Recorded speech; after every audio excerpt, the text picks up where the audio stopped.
Warahmatullahi wabarakatuh. Perkenalkan, nama saya Wiwit Enita Sari. Saya dari kelas 11 DKVC. Asal sekolah saya yaitu SMK Muhammadiyah 1 Tumi Jajar. Saya akan mereview materi, siklus, dan strategi bisnis wedding fotografi.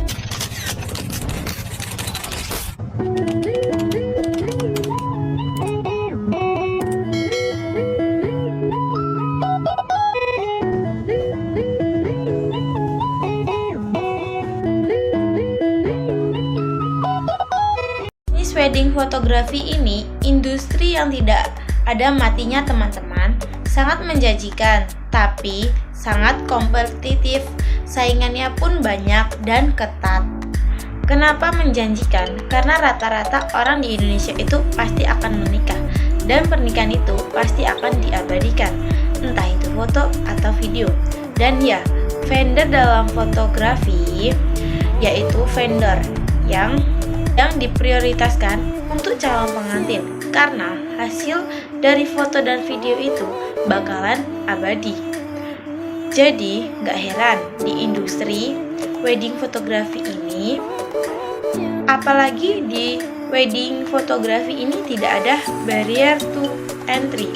Jadi semua orang bisa masuk, siapapun, kapanpun, dan dimanapun.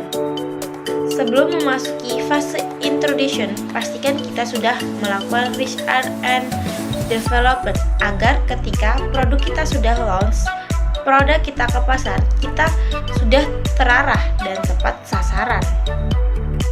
Contohnya, kita harus menentukan brand identity terlebih dahulu. Kita harus memikirkan nama brand kita, maknanya, logonya, dan tagline-nya. Visual yang bakal kita sajikan, klien, brand voice-nya seperti apa, value-nya apa yang bisa kita berikan kepada klien sekitar.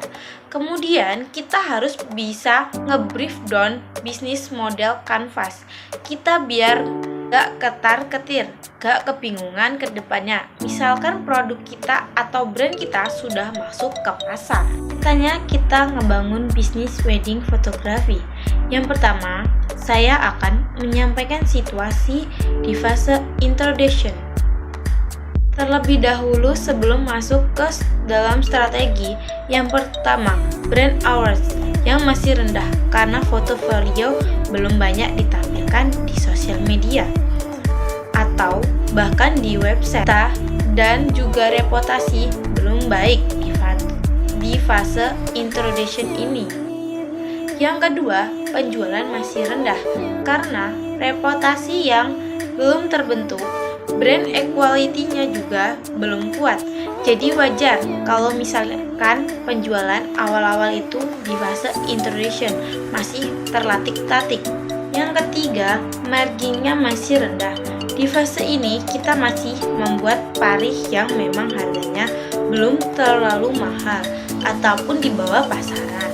Karena yang penting kita mendapatkan klien terlebih dahulu untuk memenuhi portofolio. Buat meningkatkan skill kita, buat nambah-nambah review di sosial media dan meningkatkan reputasi. 4. Sebagai CEO, di sini sebagai Chief Everything Officer, kita melakukan sesuatu itu sendiri. Kita sebagai fotografer, sebagai editor, sebagai admin, dan lain sebagainya. Sangatlah wajar kita harus redup dahulu. Di sini, jika kita sudah masuk fase growth, kita harus terbangin tim yang kuat agar bisnisnya berkembang lebih pesat. Dan oke, lanjut strategi apa yang harus kita lakukan di fase introduction ini. Yang pertama, kumpulin portofolio sebanyak-banyaknya. Caranya itu kita bisa mengajak teman kita yang mempunyai pasangan gratis untuk dokumentasi mereka. Tapi foto mereka bisa kita jadikan konten di sosial media, bahkan di website kita. Terus, jika ada saudara kita yang akan menikah, bisa kita tawarkan sesi pre-weddingnya gratis, atau bahkan kalau misalkan weddingnya kita bisa nurun tim, kalau misalkan Belum ada tim, ya udah kita turun sebagai fotografer yang memang cuman mengambil candid momennya. Karena apa? Kan biasanya kita itu jadi tamu keluarga gitu ya. Nah, kalau fotonya itu sudah selesai diedit dan akhirnya kita kasih ke klien kita atau kasih ke saudara kita, mintalah review. Dan reviewnya itu harus kita tampilkan di sosial media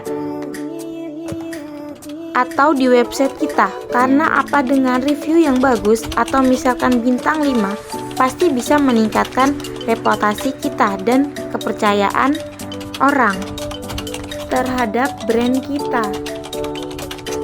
Ibaratnya kalau kita misalnya belanja di Allshop dan bukan produk-produk mahal, pasti kita akan melihat review-reviewnya terlebih dahulu sebelum kita membelinya. Dan jika reviewnya bagus, pasti kita cepat mengambil keputusan untuk membeli produk tersebut. Dan review ini bisa diaplikasikan di wedding fotografi. Oke, strategi yang kedua yaitu kita harus meningkatkan awareness-nya. Awareness adalah kesediaan orang terhadap brand kita. Kita harus konsisten upload foto folio kita di sosial media seperti di IG, TikTok, ataupun di website kita. Dan jika sudah konsisten untuk mengupload semua itu, maka kita akan mendapatkan followers organik. Setelah kita sukses melewati fase introduction, maka kita masukin ke fase grow, yaitu brand kita sudah tumbuh, followers kita sudah naik, dan portofolionya pun sudah banyak di media. Dan akhirnya reputasi kita mulai terbentuk. Lagi yang bisa dilakukan di fase grow ini yaitu kita bisa scan lob untuk diri kita yang biasanya kita ngeiklan cuma 20.000.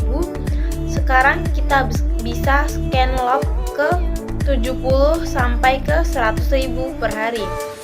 Tujuannya adalah untuk mendapatkan jangkauan audiens.